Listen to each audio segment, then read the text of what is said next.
Welcome to the Success Face.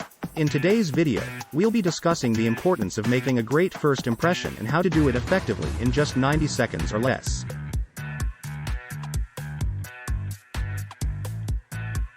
We'll be drawing on the wisdom of Nicholas Boothman's book, How to Make People Like You in 90 Seconds or Less, to provide practical tips and strategies for improving your likability and building strong relationships.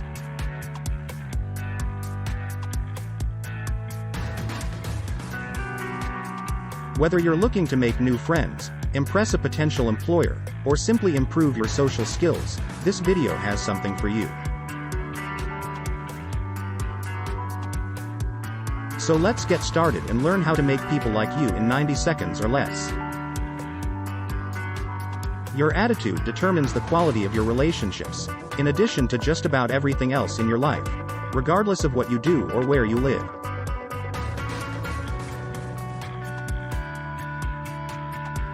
When you meet nice people who are responsive, kind, warm, and interesting, it's easy to connect with them.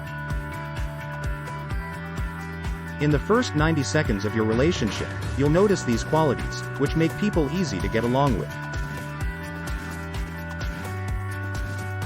That is constantly you truly need to shape a bond. The formula can be applied to any circumstance if you comprehend the dynamics of connecting. Our gray matter is best at making connections.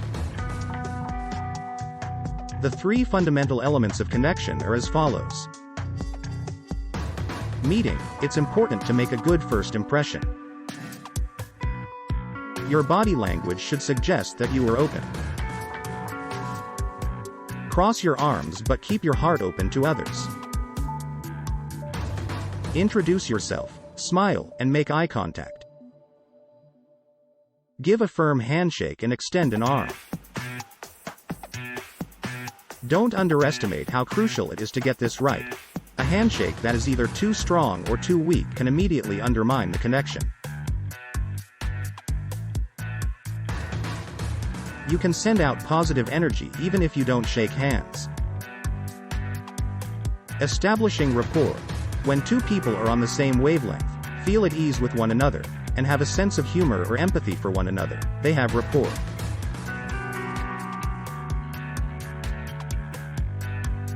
With a high likability factor, their conversation develops into an effortless, easy, and friendly banter. Communicating. Are you receiving and transmitting the information you need? Is receiving feedback beneficial to you or merely frustrating? If you are able to restate or reframe messages, you will get the results you want.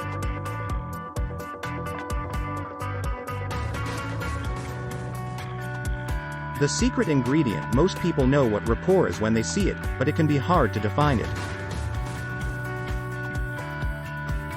After just a few minutes of conversation with a complete stranger, rapport is an inexplicable sense of familiarity.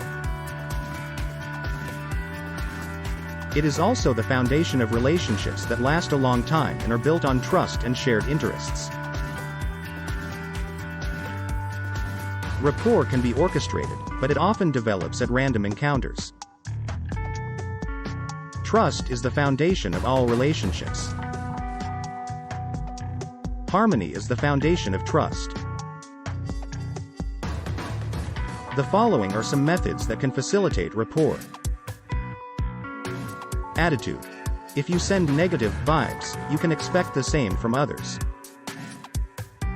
Instead of being loud and insistent, a waiter will be more open to your requests if you are polite and soft-spoken. While being courteous may help you avoid paying a speeding ticket, being belligerent probably won't.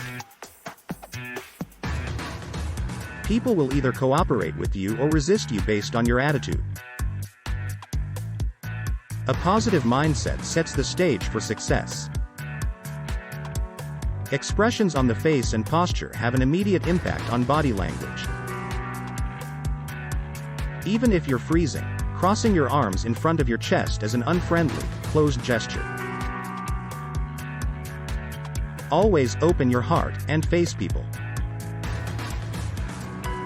Make eye contact, smile, and undo the jacket button. Even if you are just practicing your technique, show interest. Alignment. A well-known 40th century study found that 55% of communication is based on visual perception. Additionally, the visual and hear-able signals you send should be compatible or you'll cut off. For instance, you are sending a mixed message to an employee if you stand over his desk with your arms crossed and jaw clenched and tell him that he has plenty of time to finish gathering papers for a meeting.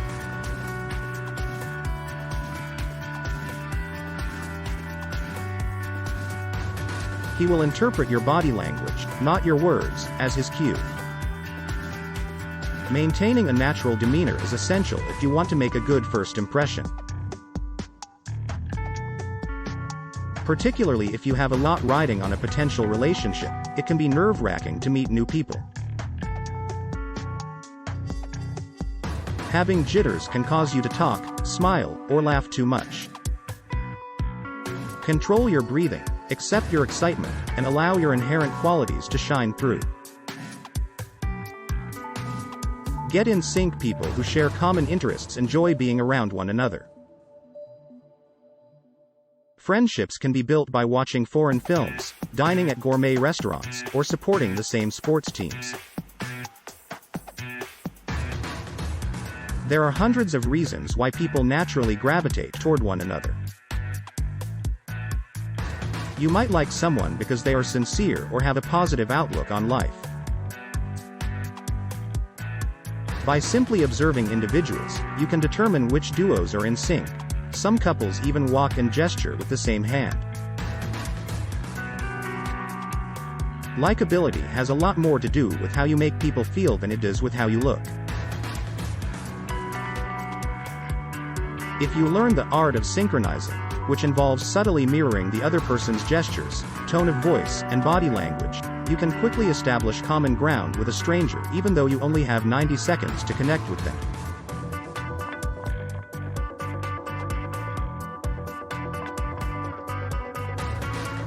Even though it may appear to be manipulative and artificial, the process actually takes place quite naturally. Do the same with a man who waves his arms and is demonstrative, but be careful not to appear to be blatantly copying him. Do the same if you talk to a woman who stands with her hands on her hips or shifts her weight to one leg. Although they won't notice your actions, they will begin to feel a connection with you. When you establish rapport, the prize is the other person's positive acceptance. Additionally, try to match the speech patterns, inflections, and modulations of other people. In low-key conversations, people who speak softly and deliberately will feel more at ease. Keep this in mind, particularly if you have an exuberant personality and are prone to intimidating or overwhelming other people. It will soon become a part of your life to practice synchronization in your daily interactions. Talking a good game. Sharp reporters are aware of how crucial it is to ask good questions. Engaging in productive conversation is very similar to conducting interviews. You won't likely build a strong rapport with someone if you don't really care about them. Good conversationalists are interested in the other person's perspective. People who are bad conversationalists only care about hearing themselves talk. Synchronizing is a way to make the other person open, comfortable, and happy to be with you, according to the saying. Unless you are specifically seeking information, such as, is the chicken parmigiana here any good? Avoid asking questions that only get responses of yes or no. Questions like why and what are much better at starting and keeping conversations going. Naturally, you need to ascertain whether the person sitting next to you on the train actually wants to talk to you in the first place. You may be out of luck if the person responds to your innocuous opening line, "Hi, my name is Steve," with silence and closed body language. However, if the individual smiles and also introduces themselves, you have started a pleasant conversation. An active attempt to grasp and understand the facts and underlying feelings of what is being said is active listening. More than just words are involved in conversation. Important are nonverbal cues. When you talk to someone and your eyes dart around the room, it shows that you don't really care about the conversation. Discussion requires focusing on what somebody is talking about and working with a sound compromise trait. Give other people a chance to think things through. They will find you to be extremely uninteresting if you pontificate or dominate the conversation. Be positive and lively.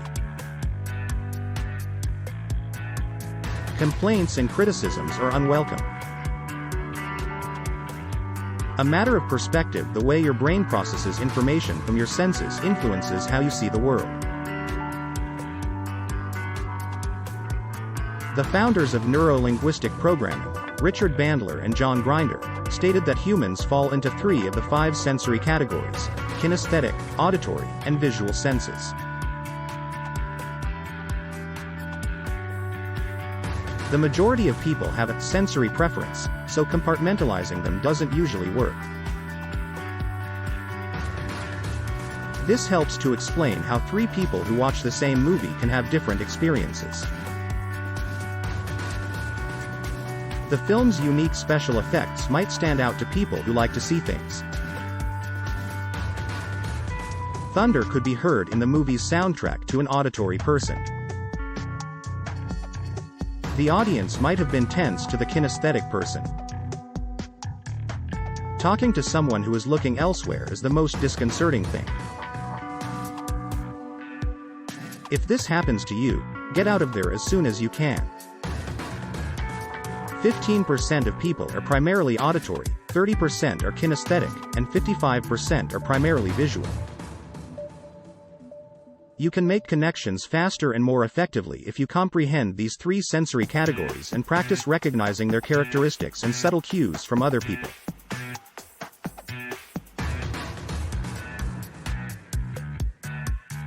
Visuals. For visual people, appearance is very important. They tend to be well-groomed, prefer attractive surroundings, and dress well. Visual people are typically decisive because they know where they are going. They frequently want to be in charge and may speak quickly. Auditories are people who adore language and actively participate in conversations they find interesting. People who are auditory have voices that are pleasant and persuasive, and they feel most at ease working in professions that use words and sounds. Kinesthetics. People who are kinesthetic speak deliberately, focus on their feelings, and may make tangential points. They frequently enjoy working with their hands and are less demonstrative than visual or auditory individuals. Tune into cues. By paying close attention to what you see and hear, you can learn to distinguish between the 3 sensory categories. The phrases, "That's a brilliant idea," "This is my vision for the future," and "He's a very colorful performer," are examples of sight-related phrases used by visual people.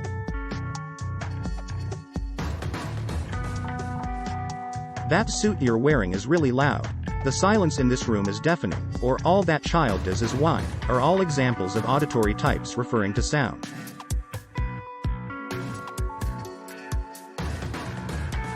"I'm feeling very unsettled," "Your comments really stung," or "My boss really threw me for a loop," are all examples of kinesthetic expressions.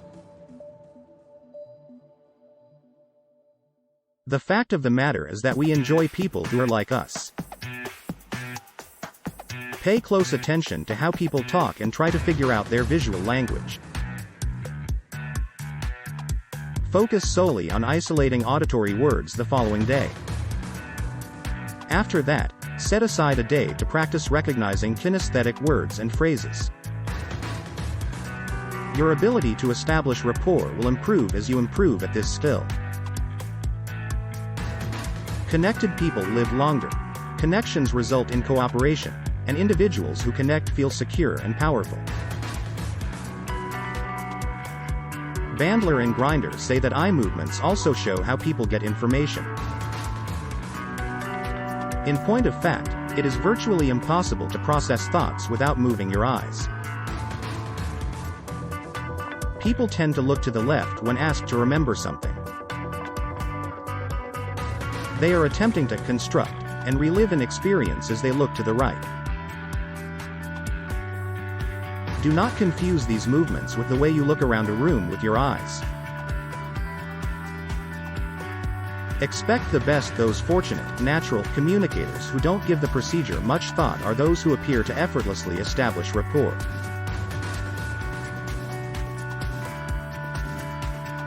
They know instinctively how important it is to make eye contact, not take over the conversation, and listen to what the other person has to say.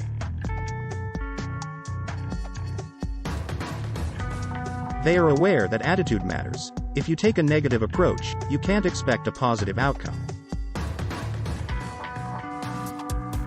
Because they are focused and positive, people who know what they want tend to get it, and this is reflected in their attitude both externally and internally.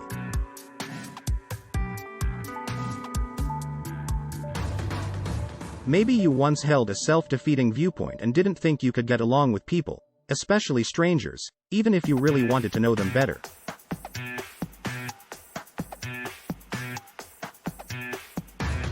Rewire your brain by being aware of your approach to correct this flawed thinking.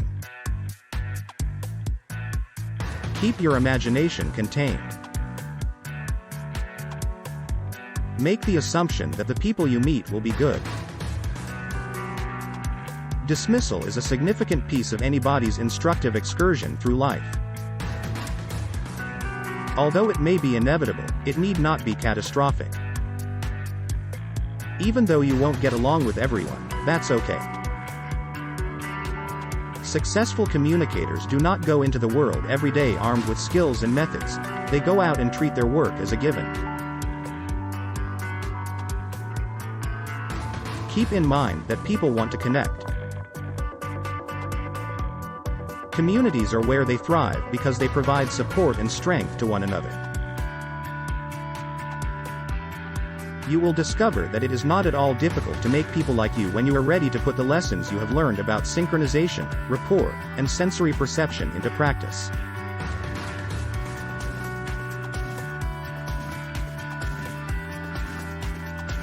Thank you for watching How to Make People Like You in 90 Seconds or Less on the Success Face YouTube channel.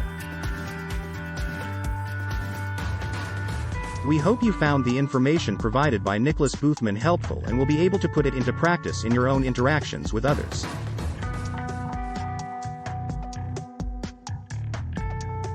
Remember, making a strong first impression can be the key to building lasting relationships, whether in your personal or professional life. Thanks again for tuning in, and be sure to stay tuned for more great content on the Success Face channel.